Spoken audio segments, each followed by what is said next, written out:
Come on in. What are we hunting tonight? Why don't you just decloak and have a seat right over there? That's right, right over there. Why? Well, because this is Predator and Prey. Which are you? I'm Chris Hansen.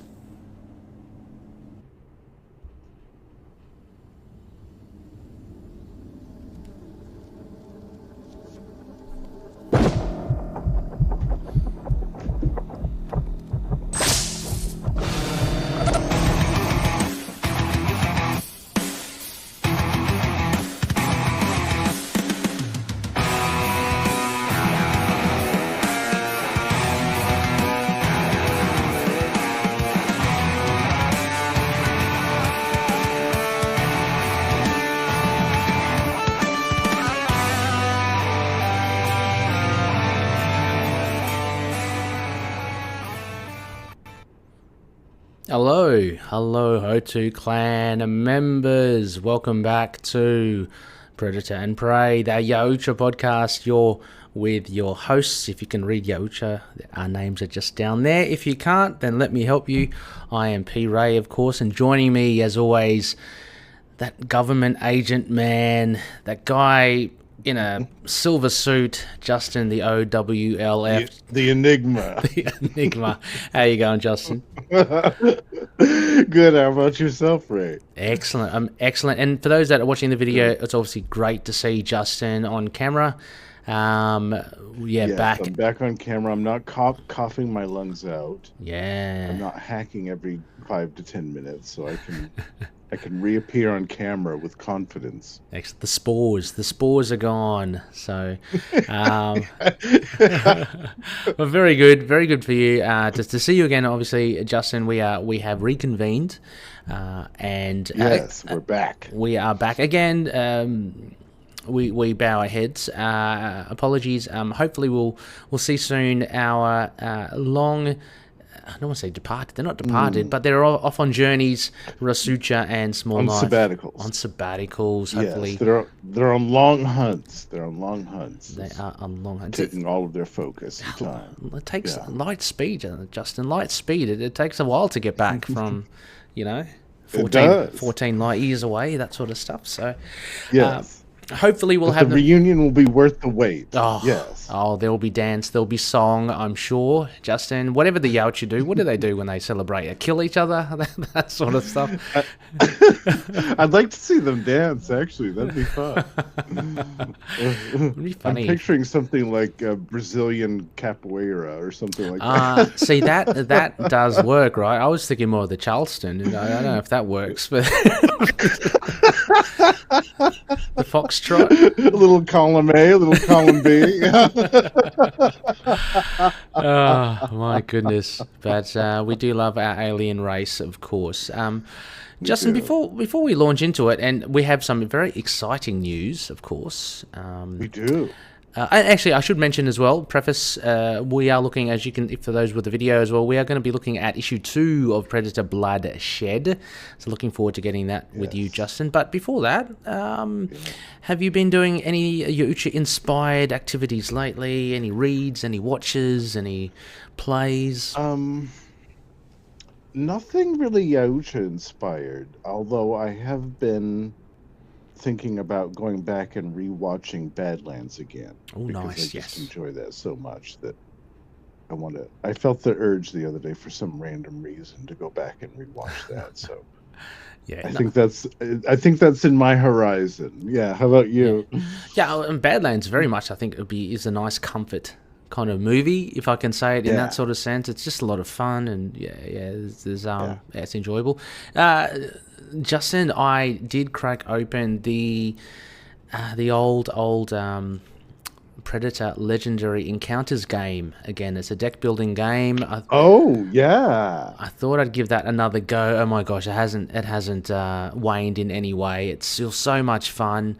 Was this new content that you hadn't played before? No, it's I've played it before. I have a playthrough on the channel that I do for playthroughs. It's been out for yonks, and actually just before I forget, apparently Upper Deck are re-releasing Predator Legendary Encounters. So it's back in print. It's been out of print for a long time, Justin, and people have been scalping it for like hundreds and hundreds of dollars because it's been rare. I bet on eBay. Yeah, but it's now going to get the reprint, so all those people can, Oh, good. yeah, very exciting.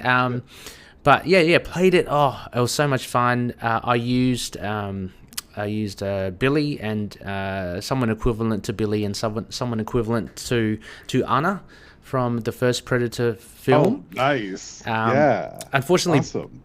Unfortunately, Billy died. He died heroically, but I couldn't save him. But I got Anna. I got her to the chopper.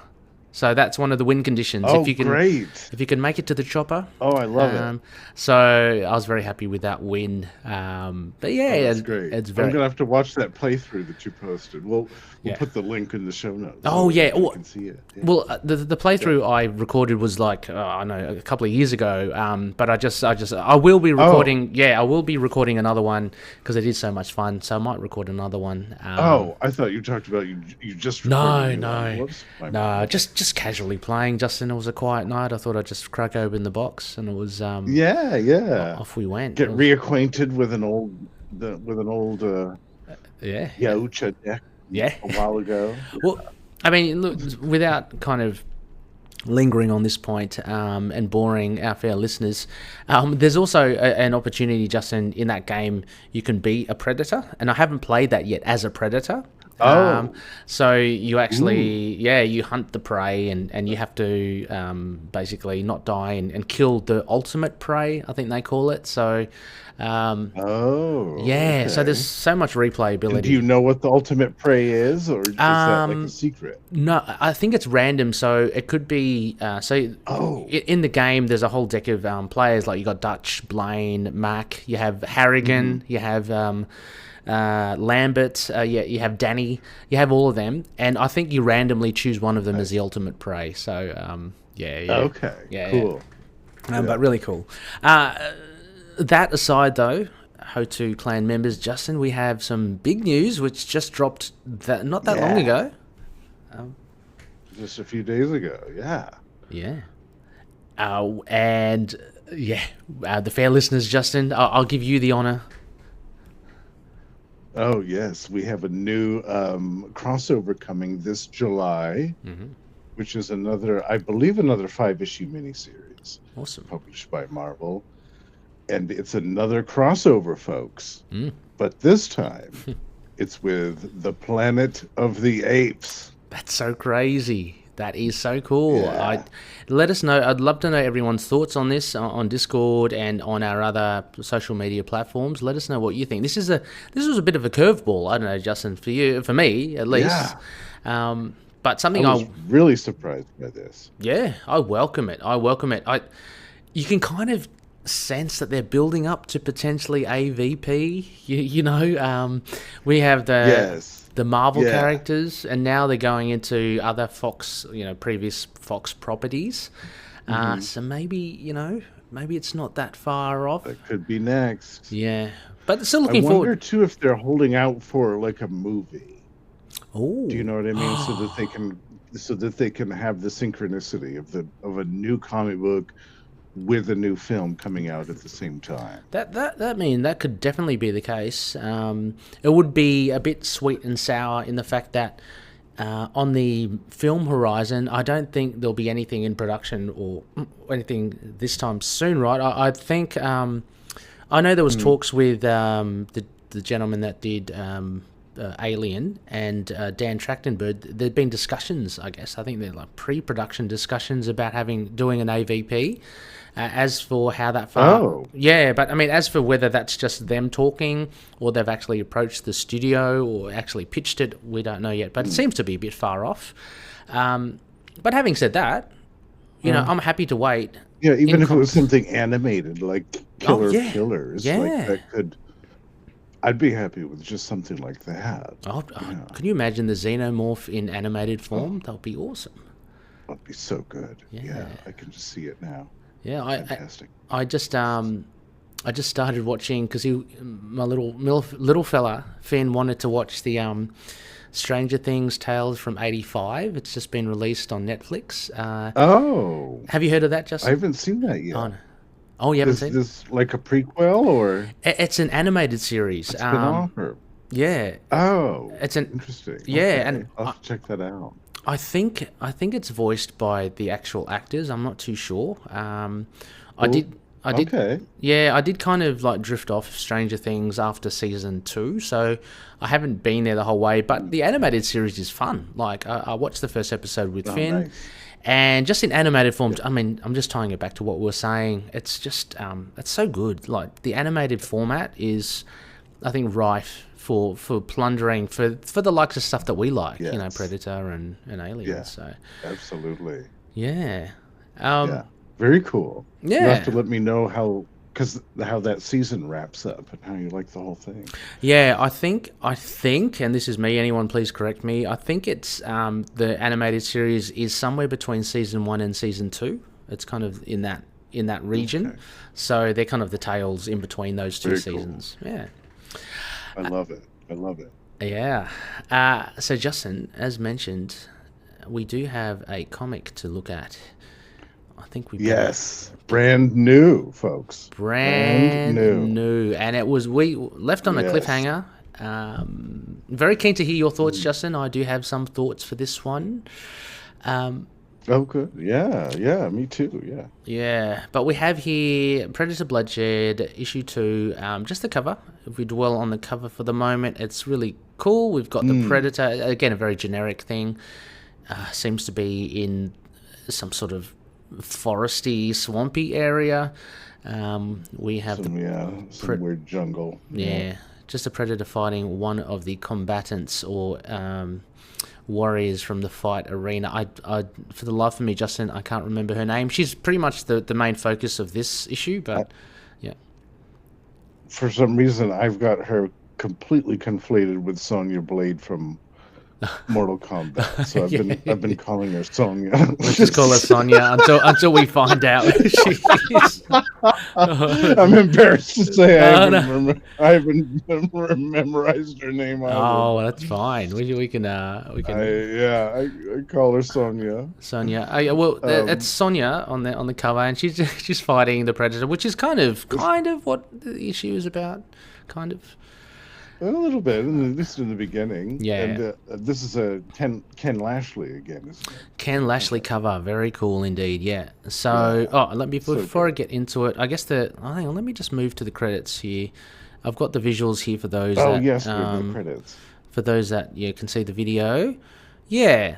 So cover Ken Lashley and Romulo Fajardo Jr., which is a very good cover. I really do like the cover. We have variant, and variant covers by Andrea Sorrentino and David Paratore, who has done many a Moon Knight cover, which is really cool. I knew that name was familiar. Yeah. So, as for the rest of the credits, Justin, have you got that handy there? I do. We have writer Jordan Morris and artists. Oh, I hope I get this right. Rory Coleman, excuse me, and Roland Boschi, along with colorist Dee Conniff and letterer Clayton Cowles from VC.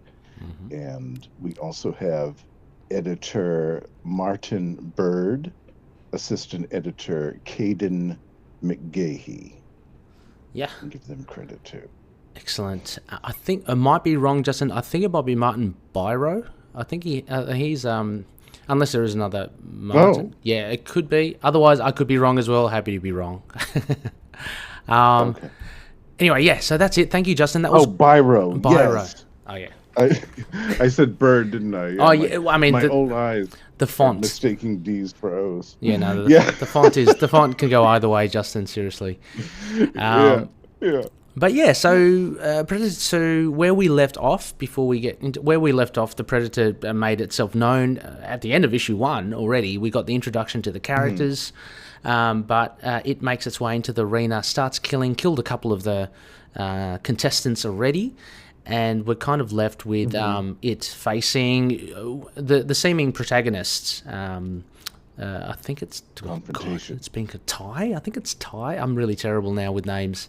Ty is the man's name that was Yes. injured in the last Yeah, issue. because they kind of focused on him a little bit in issue 1, so he seems to be a protagonist, and the other herbal tea lover, I'll just call her that because they seem to strike a rapport in the last issue. But yeah, they fight. So in a nutshell, basically, the Predator comes in, they fight. There's a little bit on the organizer and him wanting like this unexpected thing to just continue because it might improve ratings or whatever, you generate more money. Yes. And we're left again with another fight scenario at the end, with the grunts under instruction to keep prodding the Predator and the contestants to essentially fight each other. So that's how we go. First impressions, Justin, before we start moving into like a little bit more detail, what did you make of this issue, the second one? It was really interesting, the flow of this issue in the story, because it starts out, like we said, with the confrontation, but then almost immediately we have a big origin story for Sonya Blade there, and talking about her enhancement and her impetus for being there, and some interactions with other characters. So, and she's a bit of a badass. Like, I'm really impressed with her. Like, she was throwing down with those dudes in the flashback and punching them right in the face and kicking them in the face. I said, "Oh, good, yeah, I get it." But then then the flow of the story changes to like this, almost like Base Under Siege, where they're like, all of them are like trying to figure out how to survive against this thing, and then it shifts to the businessmen trying to spin it to their favorites. It's really interesting. Like, it doesn't follow the typical story beats that we're used to seeing in a story like this. It goes in a bunch of different unexpected directions. I like that. Yeah. Okay. Yeah, I echo, I guess, many of those sentiments, but I kind of take it in a slightly different perspective. I agree. I mean, it does jump a lot, and I think it's Jordan Morris just trying to fit a lot in. I found a lot of the transitions, though, between scenes a little bit clunky, and I'm not sure whether that was due to the script or whether it was due to the artist's interpretation and the artist basically their impetus to try and storytell visually. But I found a lot of the jumps a little bit there's an instance where they got to jump to get to the bar. They want to run and get to the bar.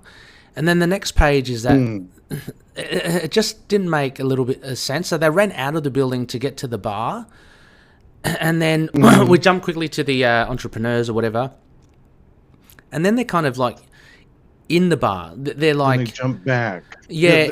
They're suddenly in the bar, and so are a bunch of soldiers all of a sudden. Yeah. And the last thing we see of them is going outside.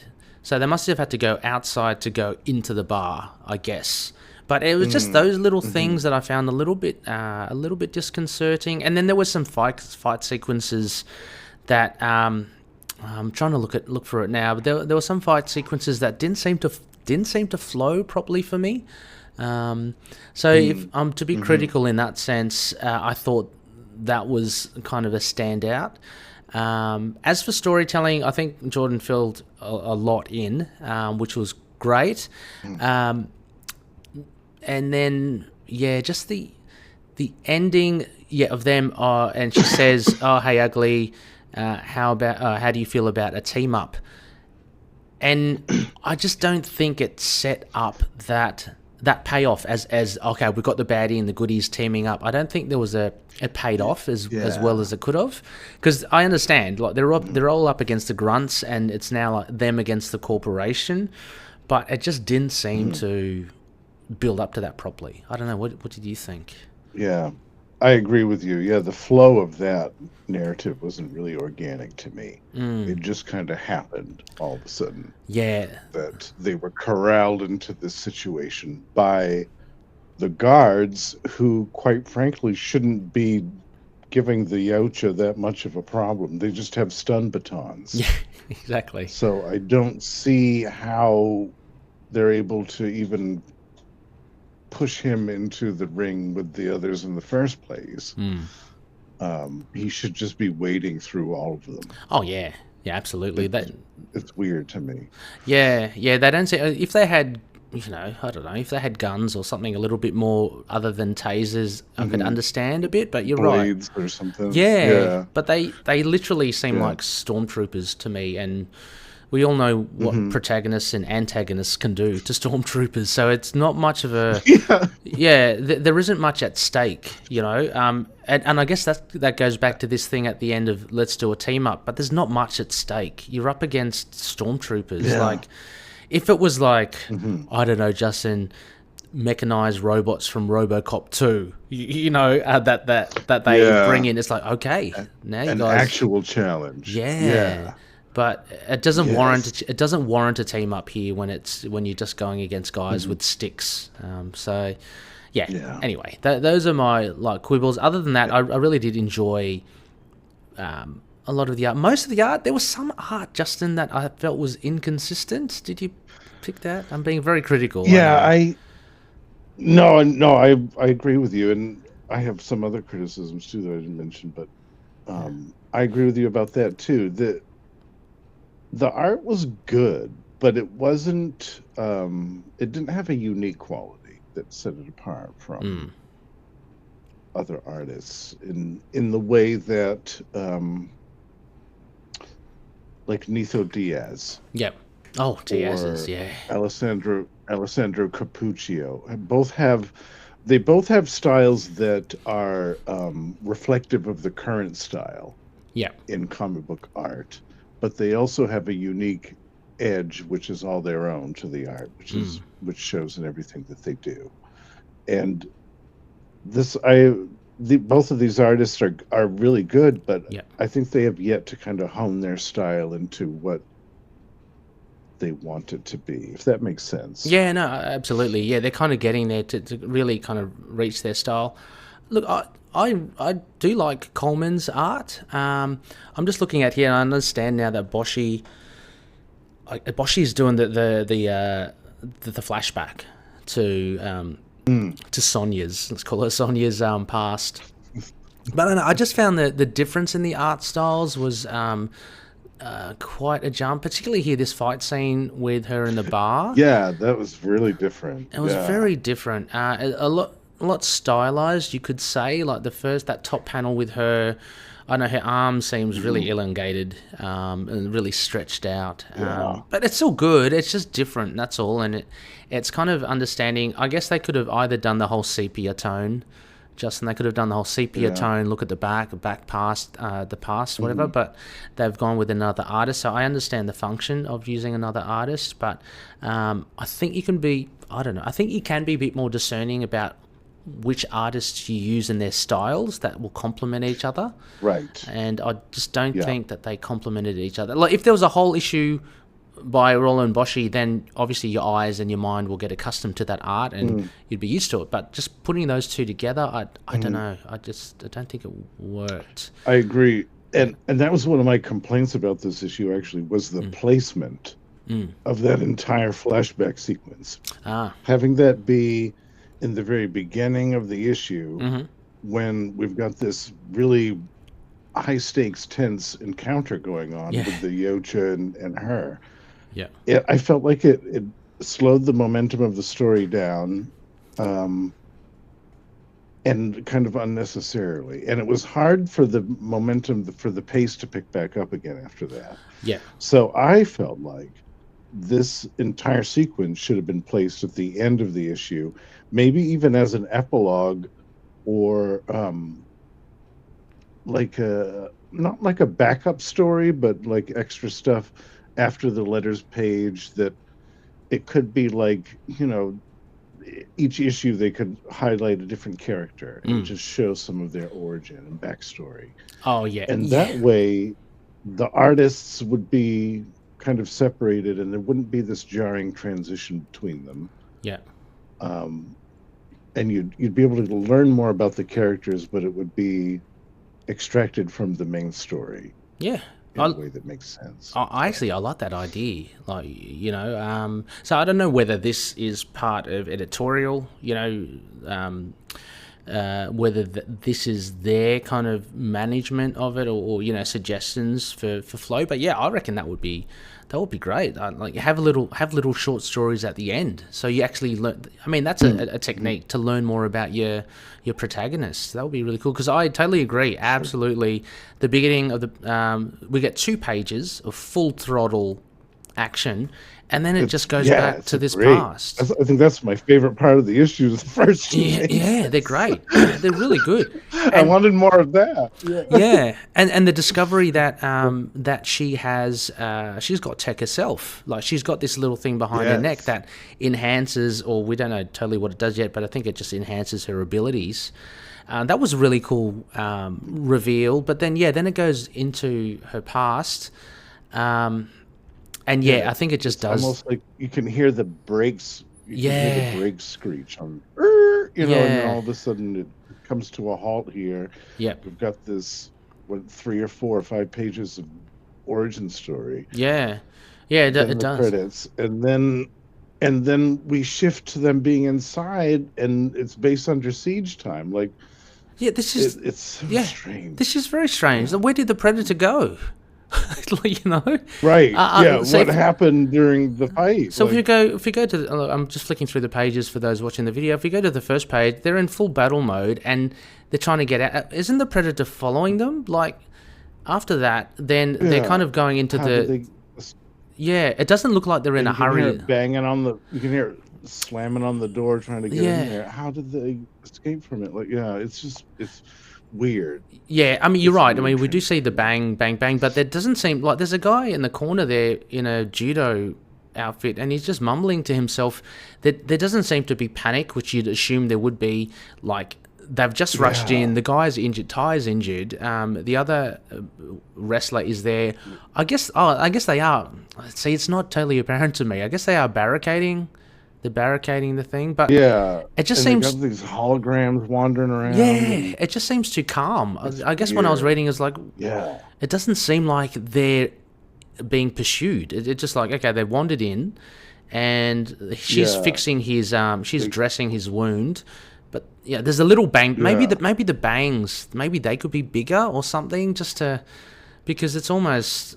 Accentuate what's going on, or show some type of impact coming from the other side, or exactly. And then something. And then as you say, the flow, and then it switches again. So we're left with that, and it's like, make of that what you will. And then we move to the entrepreneur, which I understand. I get it's pretty cool. I mean, they're talking about you've got to address it, right? Set that up. I mean, you can't just ignore it. I mean, there's someone killing the contestants, so that makes sense. And you got him spin doctoring it to make it like to get everyone on board, so that's cool. But again, weird placement, I think. And then you get them back here, and you get the little banging again, just the little banging, and they're just discussing what it is. Now the lights are all out, and I'm I guess suspending your disbelief. I guess I can imagine if I was in that situation, they just seem too calm, like, and they seem kind of assured that he won't get through, the Predator won't break through. But like, number one, they don't even know what it is. They can see what it can do. It's pretty powerful.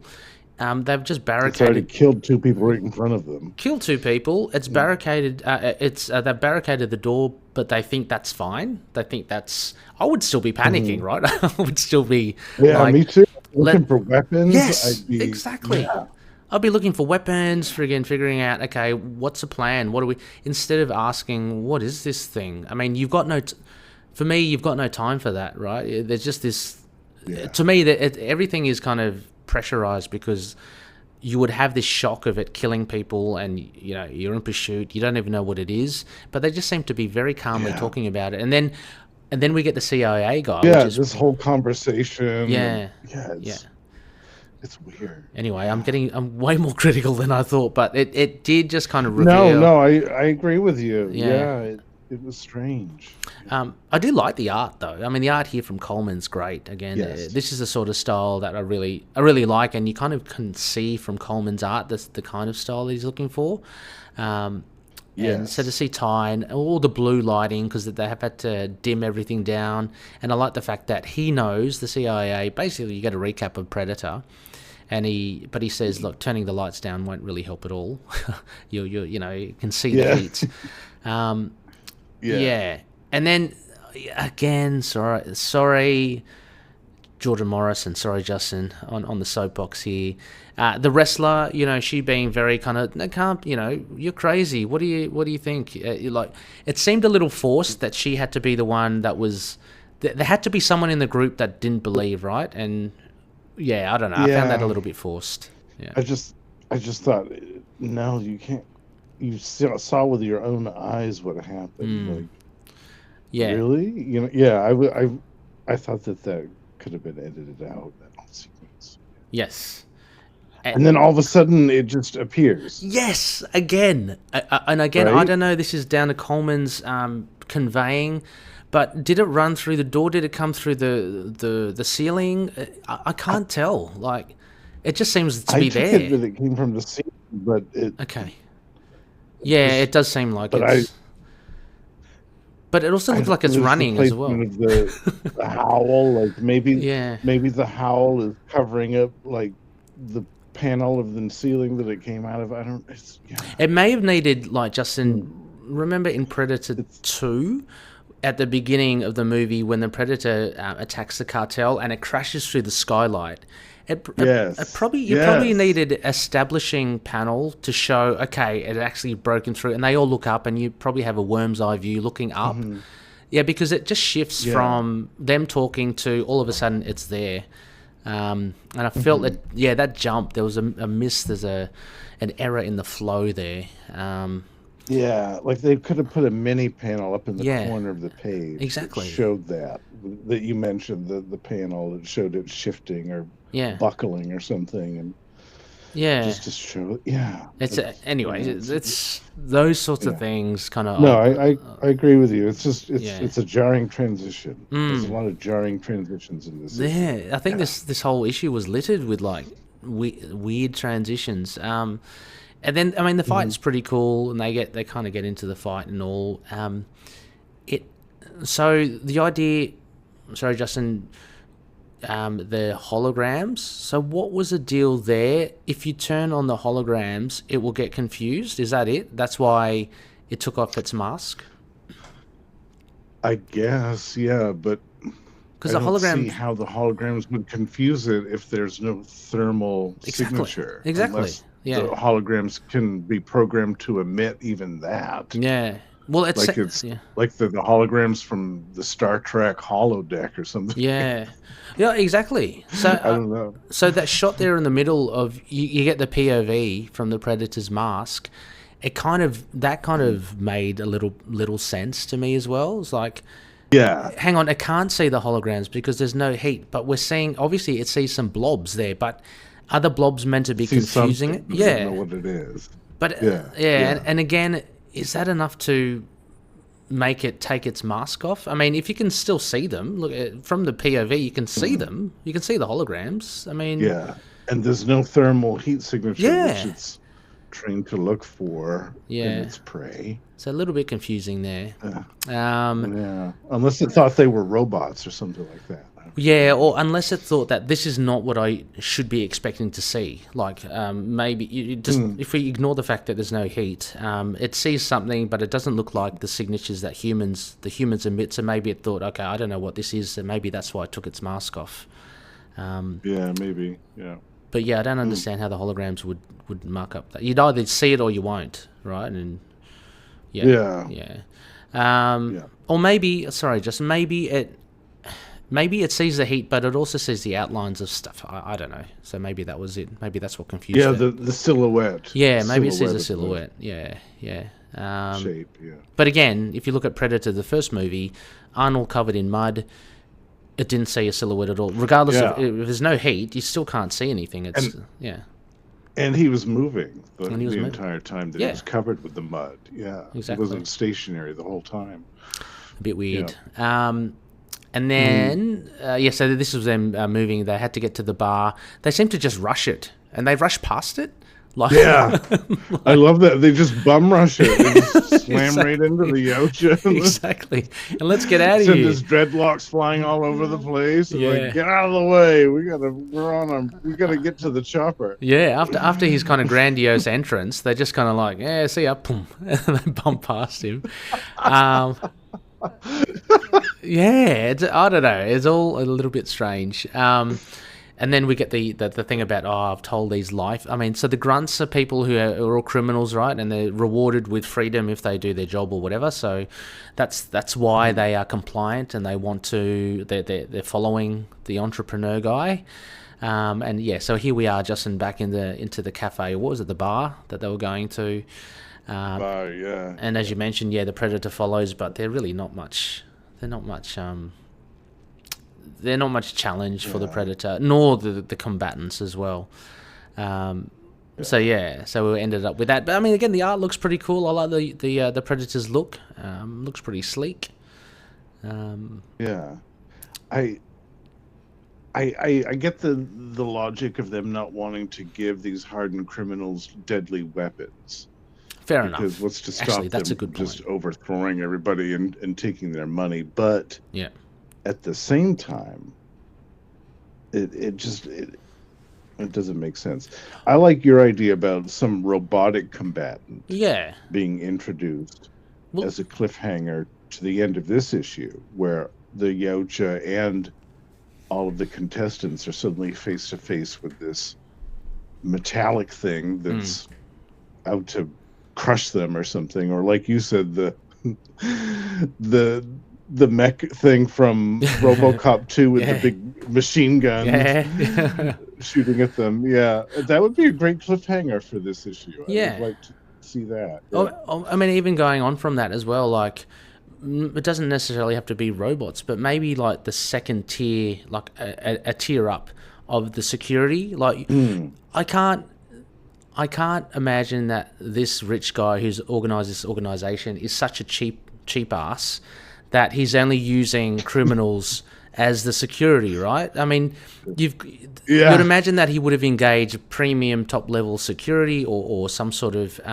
so it would be good. It would have been cool if on top of these grunts, you'd have that. You'd have people that are actually like employed as security. They have the mech, they have the tech. And then that would actually give a little bit more... for want of a better word, gravitas for this team up. It'd be like, okay, they're up against these full-on guys, not just stormtroopers. So I just think it loses its way there when there's, again, not much at stakes here. And like, we don't care about these grunts because... they're framed as criminals and, they're just there to do their job. So I don't really care. And they're faceless and you don't really care. So there's nothing that you really... Like stormtroopers. Yeah. So, apart from all that, Justin, anything else? Maybe we should talk about some of the positives. I mean, I do like Commons art. I love the art. I like the design for the soldiers. Yeah. The art is really good. It's just I can see what this artist is trying to find, like his own unique style. Yeah, and he's almost there. Like he's getting it, but there's just a few more edges that need to be honed. Yeah, but I really like his style, and I can see him going places like Nitho Diaz. Absolutely. Oh yeah, I can as well. Totally. I mean, his backdrops as well. I mean, this shot here of them in the bar getting surrounded by the grunts. I mean, the level of detail there, it looks really good. Like, and the Predator, most of the time just looks really good, as well as even the how should we say, the non-actiony boring scenes with the entrepreneur. I mean, it's really, he fills the frame really well, the panels, and in no way, I can't remember, Justin, which issue we were talking about, where I was saying that the background there seemed to be just not enough detail. Yeah, but this is really good. He fills the pages quite a lot. So I Yes. really do like that. Yes. Also, And like he's really good with faces. oh, He the draws faces are really well awesome. too, which is Yeah, which is hard to do. Yeah. yeah, So yeah, definitely. kudos for that. Absolutely. Yeah. I also do appreciate the past, the origin of Sonia, because I like the fact that she was quite studious and like she's very driven. Yeah. Yeah, and just it's her like she's almost addicted, right? Addicted to performance, or she needs some sort of kick. She's so goal driven. Yeah. That's like her whole thing with her life. Yeah. Yeah. And so she went to the point of getting some sort of cybernetic enhancement. And then it's really cool. Like, just her origin is really cool how she shifts and to try and find that outlet, she turns to fighting. And that seems to be where how she kind of almost stumbled upon her calling, because doing things, what was it? Excelling in school, excelling in the company, doing all that didn't really fulfill her. Right. Yeah, I like that. And then even to the point where she gets from sanctioned fights, whether it be training in the gym, to actually just free-form fights, just fighting in the bar. Like, she's moving a step up. I love that graduation from that until finally she gets to professional fighting status. I think that's really cool. Yeah. Yeah. And I just looked up her name. It's Abigail Brown, which I would not have remembered. No, I would never remember. She kind of looks like an Abigail, I guess. That makes She does look like an Abigail. if that has anything. Yeah, so Abigail. So, I mean, I'm assuming then we'll probably have maybe a third and fourth origin story from the wrestler. She seems quite interesting. Yeah. She's enhanced. And then I'm hoping so. Yeah. That'd be cool. And then the CIA guy, Henderson or Jensen or whatever, I can't remember his name. But you're right. I would have loved those as separate little stories. I think that'd be good. Yeah, little vignettes at the end, little epilogues. Yeah. Yeah, I think that would just help the flow of the story if they were placed somewhere else, I think. Yeah. And I can't recall issue 1. Issue 1, I think the flow was quite good there. I think it was a little bit more conventional. Maybe this was a bit more experimental. Maybe Jordan Morris was trying to just try something different. But yeah, I just found the flow a little bit off this whole issue. Yeah. Yeah. Let me move to the final page. We get it's going to be out this month, and next one we have issue 3 coming. With the arrival. Look at that cover. Oh, it looks great. Is that Lashley as well? I think so. Let me just see. So, with the arrival of an alien predator, a tournament of the world's top fighters has turned into a desperate something to stay alive. The human survivors are trapped within the arena, and the predator is hunting them down one by one. Can they rally to overcome not only their enemy, but also the all-too-human forces keeping them confined? Yeah. I mean, again, it's just a blurb of the whole premise. Nothing much revealed there. And who is the traitor in there? Oh, there you go. Ooh. I missed that last bit. Who was the traitor? Yeah. Who's the traitor in their midst? Uh-oh. Well, who do you think, Justin? CIA guy. That's all I can think of. Yeah, me too. I bet he's working for Wayland Yutani or something like that. That would be cool. That would be good. The OWLF, Justin, or one of your crew. I don't know. Oh, true. I didn't think about that. Good point. Yeah. But that's something to look forward to. But before then, Justin, as far as ratings go, what would you give this? Oh, oops, I pressed the wrong one. I'm gonna be a little severe with this one, just because. I just felt like that flow was just so off kilter. But I'm gonna give this one 2 out of 5. Whoa. Okay, 2 out of 5. Yeah, I mean, maybe a little harsh. It's tough love, Justin. It's tough love. It is, Justin. We're not here to make friends, but we do love our material, and we got to be true to ourselves, right? We have to be true to ourselves. We do. We have to be honest. Yeah. And we're seasoned comic book readers. Like Yeah. we know what we're reading. We know our stuff. So Yeah, exactly. And I think we're pretty good. I think we're pretty good judges on what makes a good issue. yeah, and look, Yeah. we say none of this out of malice or any ill intent. You Oh know, no, certainly not. it's just No. again, it's just our views, of course, what we're familiar with, Yeah, and it's all it's all opinion. It's all yeah, opinion, so. yeah. But loving Morris's work. I mean, hopefully we get more of it because the more content we get, the better, right? We just love Predator stuff. Absolutely. Coleman and Boschy, they're all doing great stuff. Having said that, though, Justin, I would give it. I'd rank it right. Yeah, actually, did you say 2 out of 5? Oh God, yeah. I was about to give it 2.5 out. I was about to be totally neutral and give it a half, like 2.5 out of 5. 2.5. Yeah, But no, yeah. I might have to edge that. I'm going to edge it a little bit down as well. Maybe a 2. It's just, Okay. yeah. Another 2 out of 5. Yeah. Yeah, wanted to give it the benefit. There's a lot there to love about the artwork and stuff. But yeah, I think Yes. yeah, and the content of the story is really good. But I just think that the way it was put together, kind of maybe did it a disservice. So. Let's I think, see. honestly, it wasn't the fault of the writer or the artist. I think the editors kind of dropped the ball on this I one. didn't want to say it, Justin, but feel like I was thinking the same thing. Yeah, Yeah, I absolutely. I mean, yeah, yeah. I I agree. feel like they could have structured the flow of this issue a whole lot better than what we got. Yeah, well, they could That's have. just my opinion, though. Yeah, This is my exactly. In my opinion too. And actually, I was thinking that in the lead up to our chat, Justin, as well. I was thinking, is this like a lot of the stuff that I've already spoke about? Is that like in the realms of editorial? Because they're the ones that they're the ones I that think it is. yeah. I mean, they suggest to the writers and the artists, "Oh, look, hey, this isn't working," or it's stalling a bit, or So it seems that a lot of that could have been picked up. Yeah. I think so. So yeah. Again, no shade on Martin Biro. He's done plenty of good work as well. No, certainly not. But yeah. Well, we'll onwards and upwards. We look forward to issue 3. Absolutely.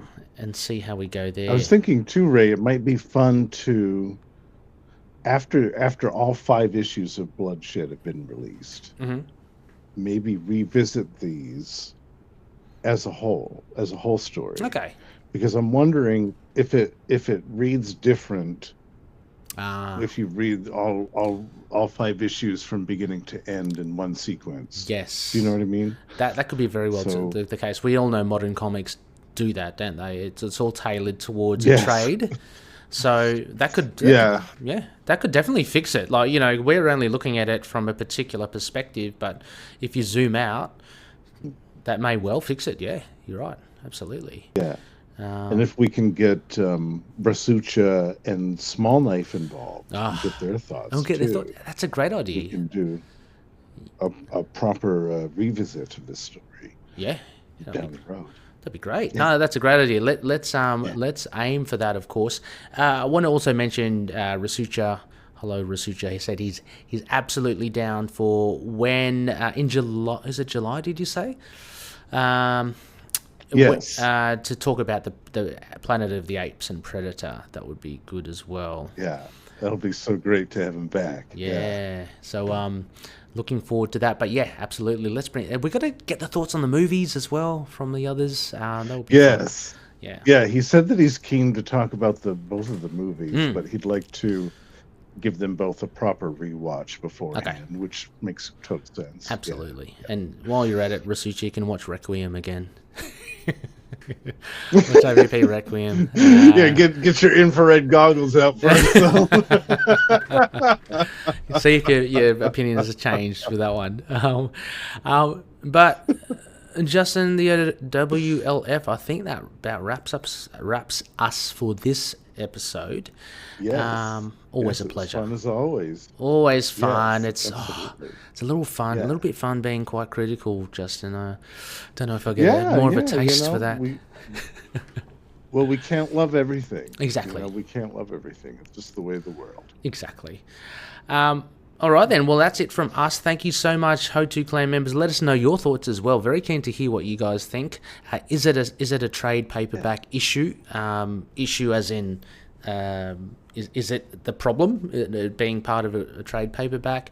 Or do you find similar problems with the flow? Or do you love it? Do you like it? Do you like something new? Do you like this kind of difference in storytelling? Let us know. We're always keen to hear, always keen to engage. Justin, a pleasure. Yes, as always, Ray. I look forward to our next episode covering issue number 3, which should be out. Yeah. Oh, gosh. Very soon. Couple of weeks. Yeah, absolutely. Yeah.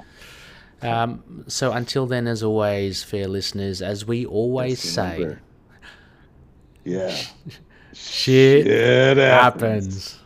Catch you later.